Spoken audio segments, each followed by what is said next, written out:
Computer sagt nein.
Zwischen den Sternen, durch Raum und Zeit, in Star Citizen beginnt unsere Reise weit. Wir fliegen durch die Welten, so schön und klar, doch Bugs und Fehler sind immer da. Manchmal verzweifeln wir, stoßen auf ein Hindernis, schimpfen und fluchen, denn nichts funktioniert gewiss. Doch dann blinzeln wir und lachen darüber, denn die Epik dieser Welt zieht uns immer wieder rüber. Oh Star Citizen, du wunderschöne Welt, auch wenn der Code sich gegen uns stellt. Wir fliegen weiter, immer der Sonne entgegen, mit Freunden an Bord. Durch die Weiten wir segeln,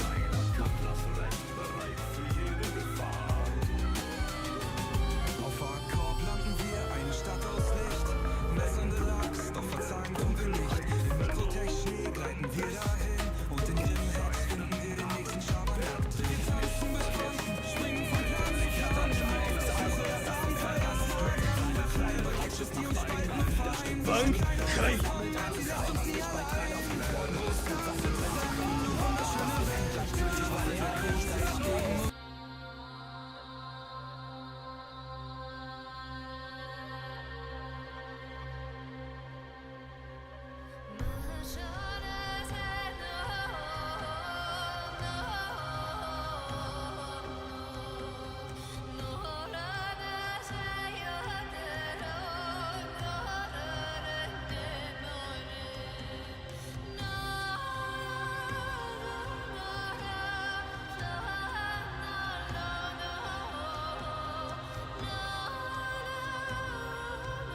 So, ja, herzlich. Oh, Moment, da stimmt was nicht.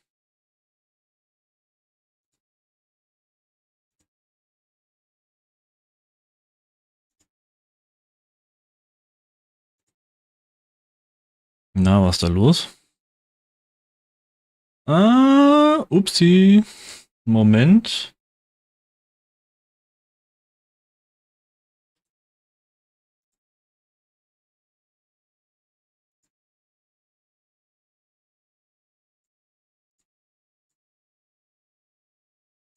Jetzt ja. Jetzt haben wir's.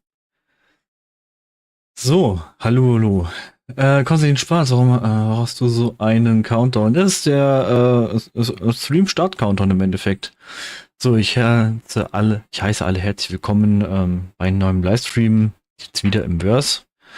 Und ja, sage willkommen und ich begrüße Dragonhawk, Nightwolf und Flat Moki. Schön, dass ihr reinschaut. Und in dem Fall auch Konstantin Schwarz. So.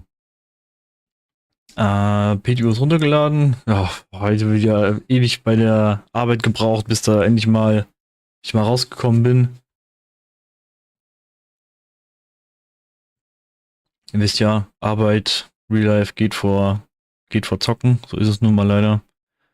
Dementsprechend, ja, hat es heute etwas länger gedauert. Gut, wie sieht's denn hier aus? RSI Launcher, Game is running, Start gerade.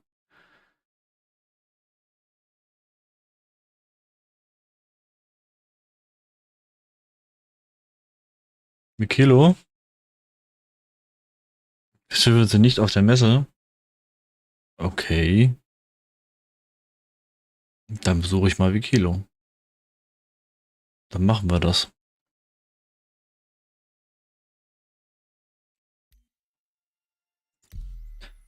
So, schnell ein Character Setup hier. Und Szenenwechsel.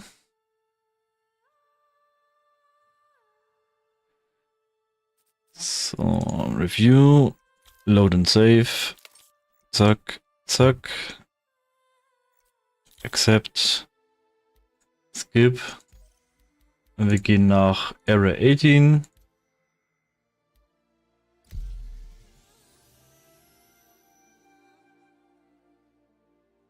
Video von gestern.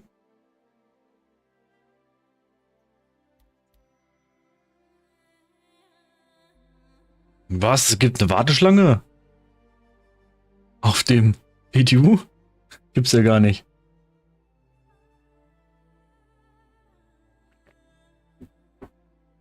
Gestern? Moment, da schauen wir rein.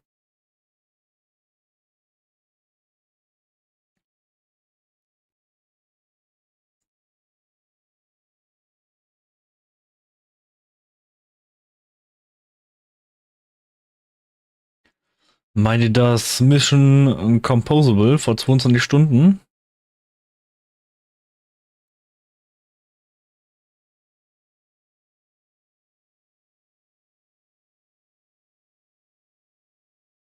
Nein, ich habe nichts.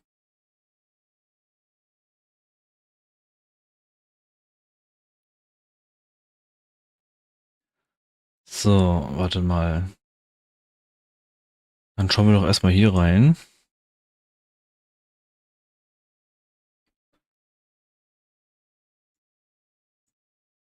So. Und schauen wir hier rein. I like making missions because it's an intellectual challenge and it's a creative challenge. I like playing through the content and seeing things through a player's eyes and trying to craft an experience. Do you think players like missions? I hope players like missions. Natürlich, wir wollen mehr Missionen. Und mehr Diversität bei Missionen. Was glaubt ihr denn?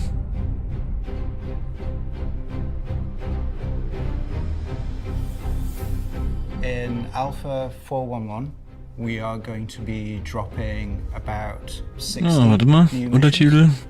and it's going to be our biggest drop. 60 neue Missionen. Uiuiui. Let's start with our big headliner, Hunt the Polaris. Hunt the Polaris is a mission where the frontier fighters have stolen. Man braucht auf jeden Fall eine Mantis dafür. Which was bound for Invictus, and they're trying to escape with it. Und eine Guardian QI. Your job is to stop them. We can't let them get away. In order to stop them, you are chasing them around Stanton. You have to search for them, you have to ambush them, you have to defend other ships from them as well as they continue on their path to Pyro. When you encounter the Polaris, it won't be alone. It will have some frontier fighter friends as backup. Okay. What's really cool about this mission is you don't even have to do it alone. The Polaris wants him away. The UE have sent their own guys as well. And there's a hammerhead that, if you keep alive, will help keep you alive too. Eine I Hammerhead? think it'll be a really good test of just how strong your friends are, and yourself too. Der kleine Torpedo wird nicht gereicht haben. Next, there are 12 Gefaked. different patrol contracts split between Headhunters and Foxwell. Foxwell being the faction that gives you the legal version of these missions, and Headhunters will give you the illegal version. Foxwell Enforcement, they've hit hard times, so their background checks and What the fuck whoever you they up? hire is a bit more loosey-goosey. Headhunters are now operating for the first time in Stanton. The Okay. Headhunters want you to patrol an area of space that they consider their own and make sure their interests are allowed to operate safely. The patrol missions in 411 are a little different than our standard missions. We wanted a mission that was not linear. You will go to a point throughout space, and it will randomly generate between our pool of current objectives. Currently, there's 4 objectives that it can generate between. So you'll go to point number 1. It will pick between one of those 4 Paladin? objectives for you to Ich glaube ja. Once you complete it, it will send you to another point in space where it will generate another objective, and so on until you've completed 3 points. Scans are showing outlaws inbound. Objective 1 is a traditional Ja, kill all the wahrscheinlich die ships that appear. Die überarbeitete Variante von der Valkyrie wahrscheinlich. Explanation. Objective 2 is protect a ship that's under attack from the bad guys. Objective 3 Hat is a er new objective große called Turrets? Search and Ich glaube Destroy. ja, ne? And Objective 4 is what we're calling the empty objective, Not seeing anything. where you show up and actually nothing happens. I have to say that so people don't think it's a bug. Search and Destroy is a new objective that we've created. We wanted an objective that was less heavy on combat. The player will go to the location and they'll receive a certain number of areas to discover. It's up to the player to go there and ping and scan with their ship scanners and discover what's going to happen. The player may discover friendly probe, that's one of the UEEs. You're just going there to make sure it's all operational.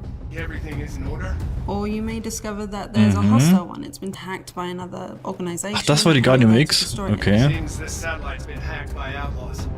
We're gonna have to take it out. In some cases, if you destroy it, then the people who own the satellite won't be very happy with you, so they'll QT in and start attacking you. Ah, warte mal, Leute. Lass mal kurz hier einen Wackler machen.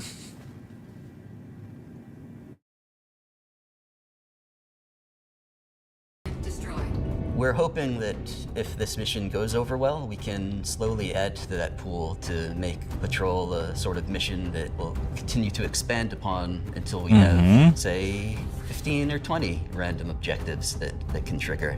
But really, we're only going to do that if you guys like it, so let us know how you feel. I'm Lucas Brasco, but my students call me Gilly. Longtime players might remember Och, Gilly. from the tutorial from way back in the day. Gilly is a very experienced combat veteran. It was really good to have him in the game the first time round. Gilly also appears in 3 new Invictus training exercises. Ja, aber die sind zumindest zuletzt auf dem PTU völlig für den Arsch gewesen, weil die überhaupt gar kein Training bieten, sondern einfach nur eine Mission. Where you'll be able to be shown what a patrol mission could be like. Prepare to engage. This is not a tutorial, but it is a series of increasingly difficult combat scenarios. These 3 missions are so that Warum nennt es dann players Flight feel School? like they're part of the UE, so that they can get a taste of what it's like to be part of the organization that protects Stanton. Congrats on completing another part of your course. These are just here while the Invictus event is on to add a little bit more flavor. There are also now 12 new ambush contracts, also split between Foxwell and Headhunters. An ambush mission is where you lie in wait for your target to appear before striking them fast and hard. So it's a mission for... No, for tactical masterminds. So Foxwell is giving these ambush missions because they are being paid by outside contractors to take down dangerous individuals around the Stanton and Pyro systems, which are causing trouble for their clients. Well, they just ambush anyone. They want stuff. When you get to the ambush location, you will be asked to hide inside a new high emission zone. Which means that the enemy can't detect you when they jump in. So first there's a wave of scouts that shows up, and they're gonna scan for their valuable transport to arrive on time. And since they don't detect you, they give the all clear.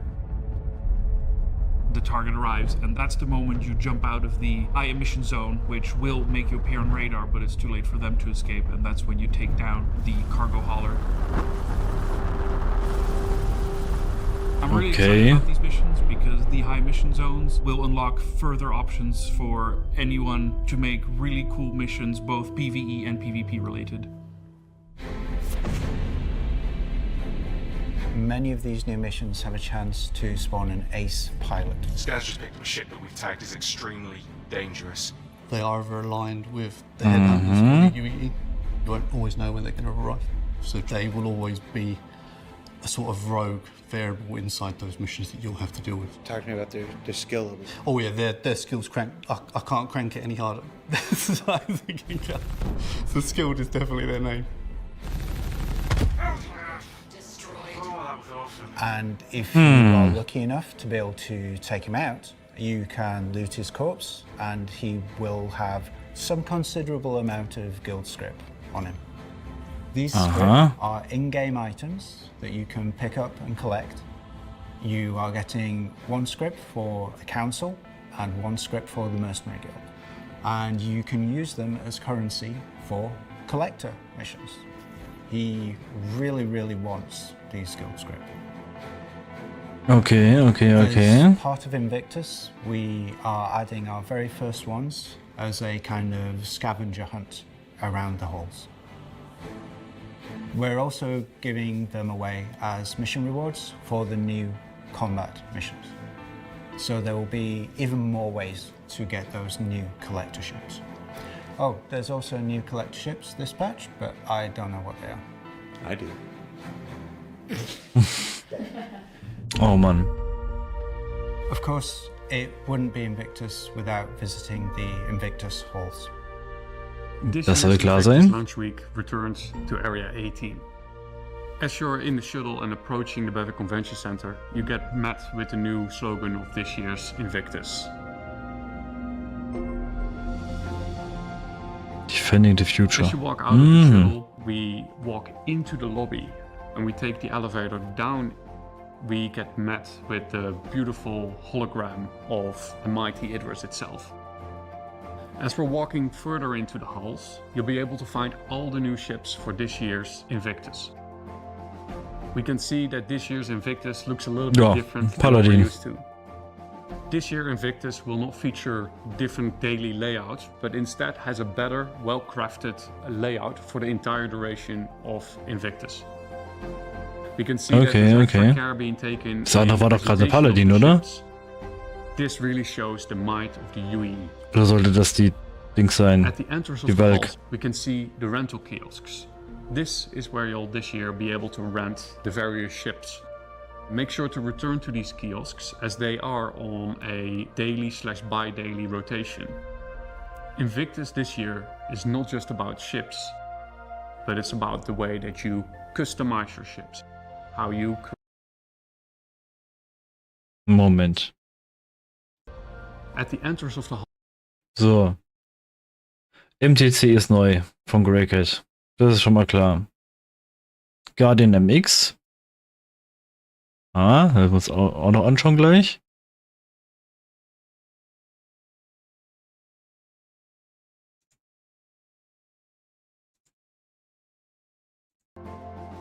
we can see that Ach, Asgard. Okay. Ja, aber ist an sich eigentlich eine Variante von der Valkyrie. So wie es für mich aussieht.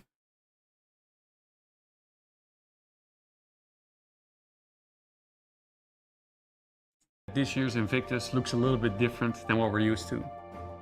This year Invictus will not feature different daily layouts, your own experience with your vehicles and how you truly make your vehicles your Na, own. Moment. So Jetzt habe let's ich check gleich various was ships. übersprungen. Make sure to return to these kiosks as they are on a daily/bi-daily rotation. Invictus 5 this year Stream-Serien, nicht is schlecht, not just Toran. about ships, but it's about the way that you customize your ships, how you create your own experience with your vehicles, and how you truly make your vehicles your own. So let's check out the Jahres tour at Area 18 Central. As you walk and you look up, you can already see that the Idris is hanging straight above. We'll go towards the IO North Tower and take the elevators up. As we continue Ja. over the platform, we get met with the Idris itself. Please Mit der take your P. time to explore.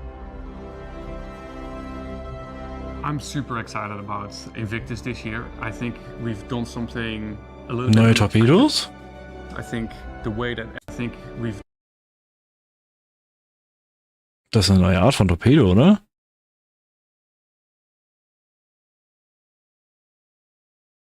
Das sieht nach einem Magnetismus-Symbol aus.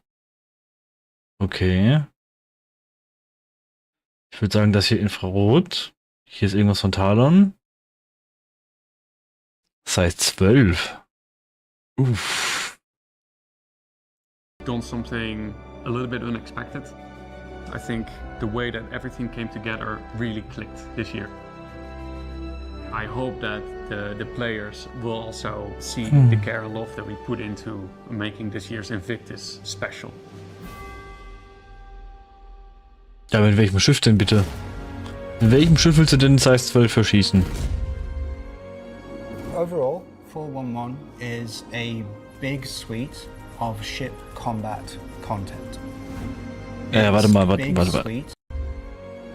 Overall, Moment. 411 is a big Ah, das sind die Omni-Sky. Okay. Ich war gerade ein bisschen verwirrt, weil das hier so ein bisschen anders aussah. In dem Bereich. suite of ship combat content. It's been a little while since we've gotten to do something like this. We've heard some of the criticism that sometimes we're FPS citizen, and we hope this goes some way to help address it. How do you feel having this patch sit on your shoulder? So, hier kurz mal wackeln. Zack, zack, zack. Opa. Und wieder zurück.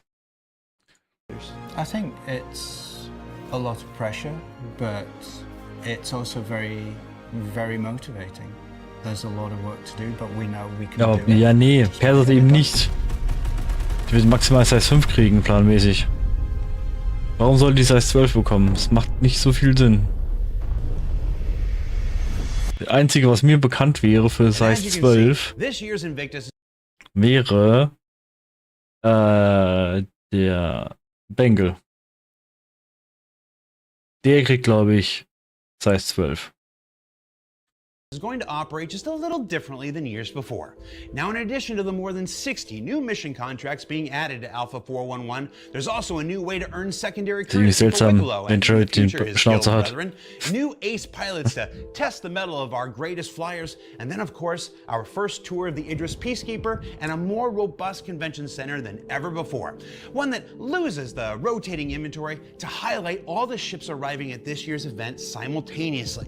There's also those new flight blades y'all have been talking about online, and even some weapon and item packs that'll let you breathe new life into existing vehicles like never before.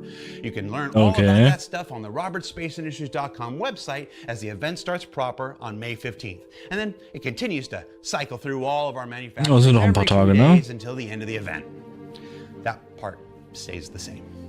For Inside Star Citizen, I'm Jared Huckabee. Thanks for letting us share the people and process of game development with you, and we'll start learning about the last 4 vehicles making their debut at this year's event next week. And then the week after. It's a 2-week